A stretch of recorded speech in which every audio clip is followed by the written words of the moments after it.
Ang latest, ang hottest sa showbiz and entertainment. Heto na sa Ang Pilipinas Ngayon.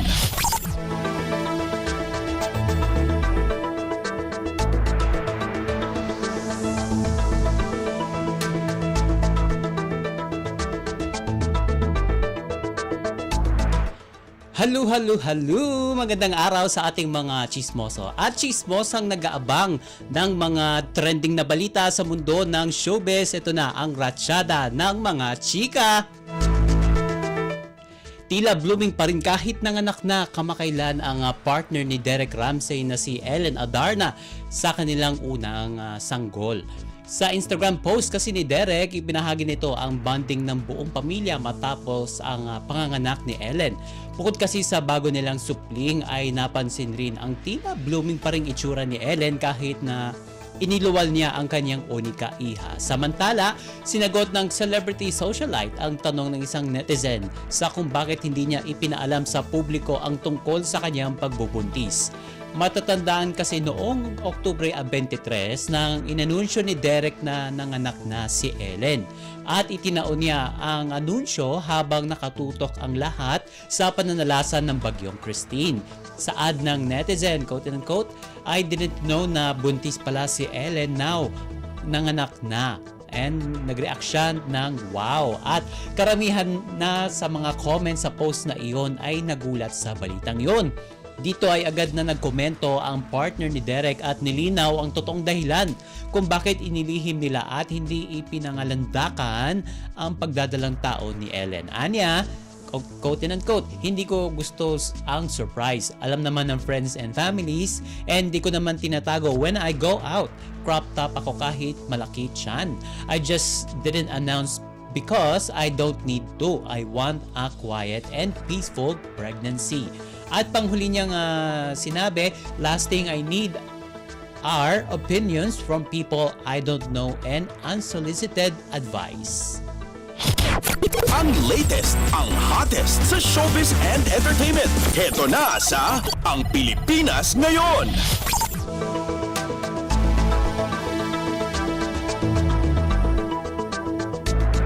Sa iba pa nating chika for today, hiniling ng batang aktres na si Sia Vigor na huwag muna itong isabak sa love team.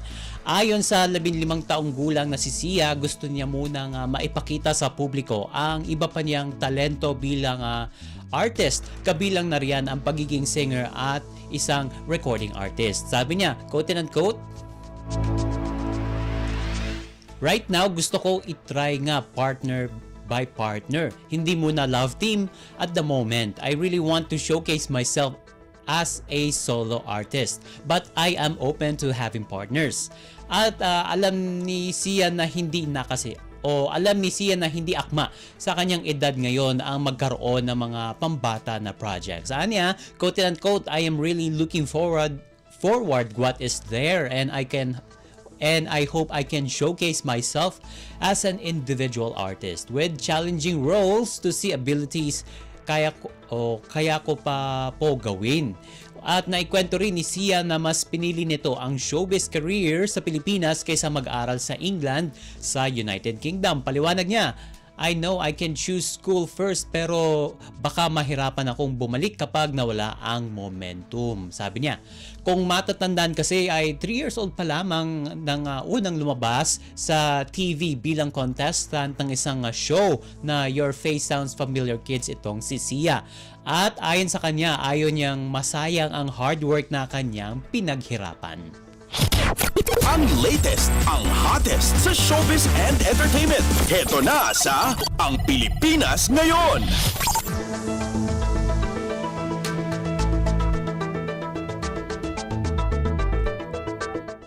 At sa uli nating chika for today, nagkitang muli ang comedy queen na si Ai Ai de las Alas at ang kanyang anak-anakan sa showbiz industry na si G. Romano.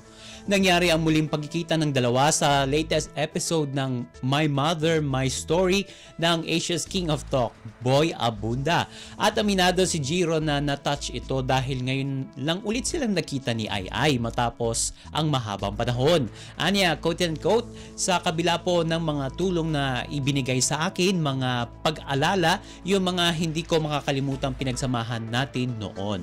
At dagdag pa ng dating child actor, quote and unquote, kumbaga mas pinili ko pong magbago hindi lang para sa sarili kundi para sa mga naging inspirasyon ko po tulad po ni Mami Ai.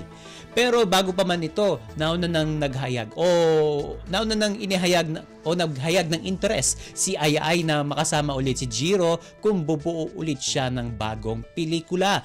Matatandang umalingaw muli ang pangalan ni Jiro matapos niyang lapitan ang social media personality na si Boss Toyo nitong Enero ngayong taon para ipagbili ang natanggap niyang trophy sa prestiyosong Gawad Urian dahil sa hirap ng buhay. Ang latest, ang hottest sa showbiz and entertainment. Heto na sa Ang Pilipinas Ngayon.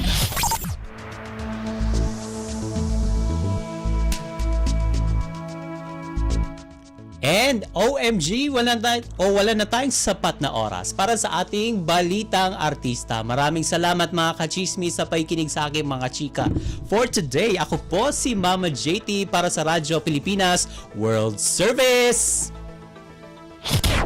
Ang latest, ang hottest sa showbiz and entertainment. Heto na sa Ang Pilipinas Ngayon.